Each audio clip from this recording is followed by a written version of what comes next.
Y'all have really been showing your true selves. Don't even need a burning cross and a white hood anymore. Just saying. Hey guys, it's Alexis here. And today I'm just gonna talk a bit about what it's like being a Black anime fan.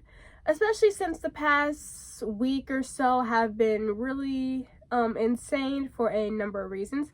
And just overall what the experience is like just being in the fandom, being a Black anime fan, and just like having to go through a lot of things. So without further ado, let's get into the video because it's been really weird. So if you guys are new here or just aren't aware, I've been an anime fan for essentially my whole life. You know, I've said this in my Dragon Ball Z video, which you guys should go watch.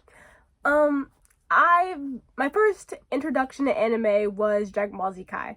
That was my first anime, along with Pokemon, Bakugan, things of that nature. Those were my first anime before I even knew that it was anime. And so I've been watching it and I've been a fan of it for a very long time. But during those times, you know, I was a little kid, so I didn't really have access to fandoms or anything like that. So I didn't really know what was going on in the community at that time. But as I got older and I started being more on social media, like TikTok, Instagram, Twitter, which is a cesspool on its own, I started to notice a few things. But before we get into the social media aspect of it, let's talk about anime itself. So obviously we know that anime and manga are, obviously Japanese. So of course they're made with the Japanese audience in mind. Unless it's been made by other people, because there have been other people of different races who haven't made anime and manga. But that's not the point. We're talking about, we're talking about the status quo here. So it's usually made with the Japanese audience in mind. So, in my child brain, obviously because there's not a lot of Black characters like that in anime. There are a few, but there aren't many. So in my child brain when I was younger, I used to think that characters like Vegeta and Broly and heck, even Ash Ketchum, I used to think that they were Black because they were a little tan. They're like a little brown like me. So I used to think that they were Black. I used to claim them as Black. So I guess that was in my brain. That was me trying to, relate to the characters in a way. I thought it was cool that, hey, you know what I'm saying? And this is not me begging for like anime and manga to include Black characters. I don't care. But, well, I care a little. But here is the problem. Here's the lies in the problem. Now as I've gotten older, I've started to see things that are a little, if you know what I mean. Like, for example, I don't want to talk about Mr. Popo because that's a whole, I don't need people to jump at me because I don't care. Shut up. I don't care. So I'm not going to talk about him. But there are a plethora of other anime characters that are like, they're supposed to be Black and they're just drawn with the overly big lips that are a different color from their skin tone, and it's a whole thing. Just weird caricatures. It's a whole thing. Now, of course, from then things have gotten better. There are good Black anime characters like every Black person in Naruto, Killick from Soul Eater, Rocklock from My Hero, Onion Capone from Attack on Titan. And Ogun from Fire Force. I'm sorry. But yeah, so they've gotten, over time, things have gotten a lot better. Every once in a while you might see one, but it's usually like the older anime that are like that. So things have gotten better. I don't know if people have been listening or they just started being able to draw better. I don't know what happened that made that change, but things have gotten better. Things have progressed. So I'm not too pressed about that. Because, again, like I said, things have gotten better. Now, but we still can ignore that it happened. Because next time somebody says, you Westerners are always trying to make this about you, blah, blah, then have them stop drawing Black people. If they're gonna do, then why do they include Black people if it's not meant to, Like, I get it. It's for a Japanese audience. It's through a Japanese lens. I understand that. But then if that is the case, then don't draw Black people.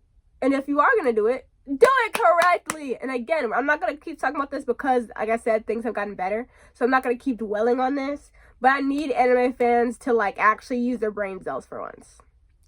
Speaking of which, let's actually talk about anime fans. Sorry to say it, and I will be the first person to tell you, anime fans are racist as hell, man. I'm not gonna lie to you. They are clans. Some of them are literal clans members. I'm not gonna lie to you.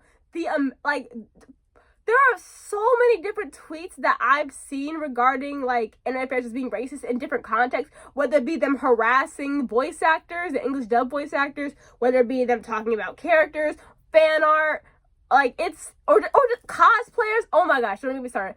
The way that y'all have done black cosplayers, this character is black, this character is black, this character is black. Since when did you need to be the race of that character in order to dress up as them? And don't get me started on, if a white person dressed up as Black Panther, nobody would care because it's quite literally just the costume. Quite literally. It's just dressing up as a character. If someone wants to dress up as freaking Naruto, that's not an issue. Y'all don't care when white people do it. But when black people do it, now all of a sudden it's, they're not black, they're not black, they're not black. A lot of them aren't white. A lot of these characters are not white, and y'all don't care. You wanna know why? Because you hate black people. It's okay. It's okay. Just say that you hate black people and go. It's okay. You know, just put on your white hood, man. Just put on your white hood. Just put on your white hood, man. I understand. Like, you're not fooling anybody. I'm not really gonna talk about the Dandadan situation because like that was insane, but I'm not gonna lie, bro, they're calling it clan. I'm asleep. Oh my gosh, they are calling Dandadan clan because the way that the Dandadan fans have been acting, now it's clan. Like, I'm asleep, bro. I'm not gonna lie, y'all ain't gonna live that down. I'm sorry to the clan fans, but you guys are never going to live that down. You guys are never going to live that down.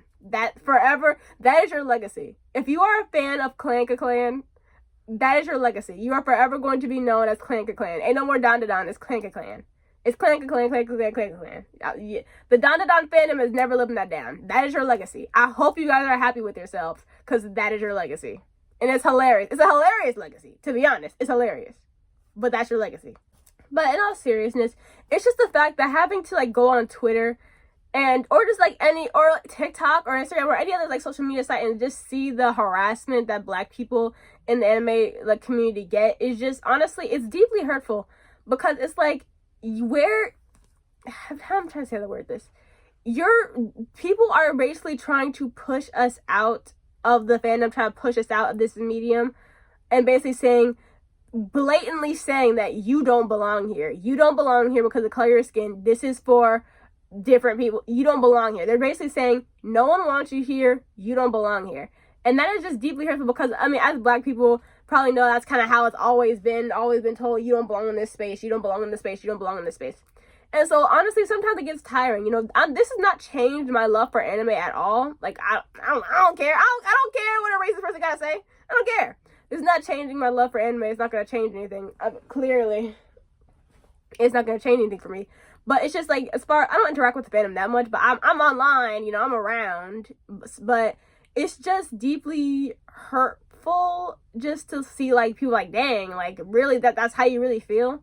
Like, trying to push us out and like some people already get it from their own community, saying, oh, that anime stuff weird, the anime stuff weird. Kind of get it from your own community. These days it's a lot differently because a lot of black people like anime, like even people who are like not the stereotypical nerds, they like Dragon Ball Z, they like Naruto. You gonna see them rocking an Akatsuki something, do-rag, shirt, whatever. You gonna see them rocking the Akatsuki something. So it's not a super like niche thing anymore. It's kind of pretty popular, but sometimes you still get it, like someone saying, oh, you're weird for that, you're weird for watching that stuff, blah blah blah. And so it's like you the racists are trying to push you out, your own community trying to push you out. So it's like, what do you do? So I'm very glad that there have been spaces that have been made for black people to feel safe in like the anime community, or maybe anime gaming, whatever, because from so many different sides do racist people thrive and try to say to black people, you don't belong here. And it's honestly insane. Like, Jesus Christ, like, just put on your white hoods already. Like, I got your cross here for you. Like, it's honestly been so crazy having to see all that stuff, seeing like, damn, that's really how y'all feel about black people. like being called all types of slurs on Twitter and blah blah blah, just for defending someone, for just being an anime fan, for trying to see yourself in the medium that you like. You will get harassed and literally called all types of slurs for that. So that's why I'm really grateful that we have like black voice actors in anime, that we have like those communities and spaces. Like, for example, DreamCon for where black nerds can thrive and can just chill and hang out, stuff like that. So I really want to go to DreamCon. I need to save up money to go to DreamCon. That's what I want to do. I'm gonna go to DreamCon. I need to save up money. But anyways, that's why I'm really happy that there are those communities where black nerds can thrive, because I'm gonna be a nerd for life. I'm a geek for life. Ain't no way I'm gonna switch. Okay, I'm gonna do this till I die. Like, I'm in this for life. Like, this is not a phase and nothing. This is life. This is my life. I'm in this geek stuff for life. Okay? And ain't no way I'm gonna switch. Ain't no way I'm changing. Nothing like that. Nothing gonna change. You see this manga? You see this collection? Like, this is you see this collection? You see there's DC Comics down there, but you see this collection? Like, this is not I do this for real. I do this for real. But anyways, yeah, it's been very weird. Again, I try not to let that stuff bother me. I try not to let it bother me too much, because, as my brother always tells me, Twitter is not a real place. So I try not to let that. I try not to let that kind of stuff bother me too much. But every once in a while, it does kind of get me down. Just because, I mean, you can only take so much. All that racism that you see just beating you down, just like hearing people call you all types of slurs, basically saying you do not belong here, you should not exist, blah blah blah. Like, it takes a toll on you sometimes just having to see that. But again, as long as black people create their own communities and to make each other feel safe, and again, not everybody is like that. Obviously, not every anime fan is a clan member. Okay, it's not all of them. There are some people who are out there defending like artists and cosplayers and like that. Again, I didn't talk about that much, but the way that black cosplayers have been harassed is insane, because they're some of the best cosplayers out there, just saying, without a little bias. But anyways, but there are some people who out there will defend us, and there are some people out there who just aren't racist. Like, it's not everybody, obviously, and I know people going to start shouting at me and say, it's a small minority, it's enough to where it makes people just be like AJ Beckles, who is a voice actor. He plays the main character in Dandadan, and he also plays that one dude in Tokyo Revengers, and he also plays I can't think of someone else that I know, I can't remember. But he literally deactivated his Twitter because he defended that artist who made that Dandadan fan art, and he used the picture of Okarun, I think is his name, as his profile picture. And they started harassing him and calling all types of slurs, and he deactivated his Twitter. And people have been the way that people have been talking about that man is actually crazy. He didn't do anything but said, hey man, like, it's cool if black people play black people. That's all he said. Like, it's kind of crazy the way people have been harassing him for basically nothing. He didn't even say anything or do anything wrong. People are just, honestly, again, racism. But I know how y'all get when people talk about racism. Y'all first say, you black people always trying to play the victim. You blacks are always trying to play the victim. Shut your dick. Like, okay, you don't have to get all aggro. Like, chill out. But yeah, that's what I have to say about that. It's been really weird, but I'm not gonna stop loving anime. It's not gonna change anything for me. I'm not gonna stop reading manga. I'm not gonna stop watching anime. I'm not gonna stop cosplaying. I just need the money to do it. I'm not gonna stop going to conventions and whatnot, blah, blah, blah, just because a racist just says that black people don't deserve to be in anime spaces. I don't care. I'm gonna do what I want. I'm still making this video, and as you can see, I have other anime videos on my channel, and I'm not gonna stop. So, I don't care. And to all the black nerds out there, to all the black geeks out there, don't get discouraged. Remember Ervin's words, and also, my shoulders do not buckle or yield at the cruelty of this world. And also, remember Rengoku's words, set your heart ablaze. If you're ever feeling like you can't go on, if you're ever feeling discouraged, set your heart ablaze. So always remember those words, because there's our wise words that I try to live by myself. So all the black geeks out there, I'm here for you guys. I'm here for you guys. I love you guys. You guys are the best. Okay, don't get discouraged just because a bunch of clans members got something to say. So That's all I have for this video. I'm just kind of a rant because I'm just sick of everything that's been going on right now. And I've been wanting to make this video for a while, I just haven't had the time, or just haven't done it. But yeah, anyways, if you guys like this video, please like and subscribe. And in the comments, I don't know, just talk to me in the comments. Tell me how you feel. And yeah, but most importantly, take care of yourselves. Bye.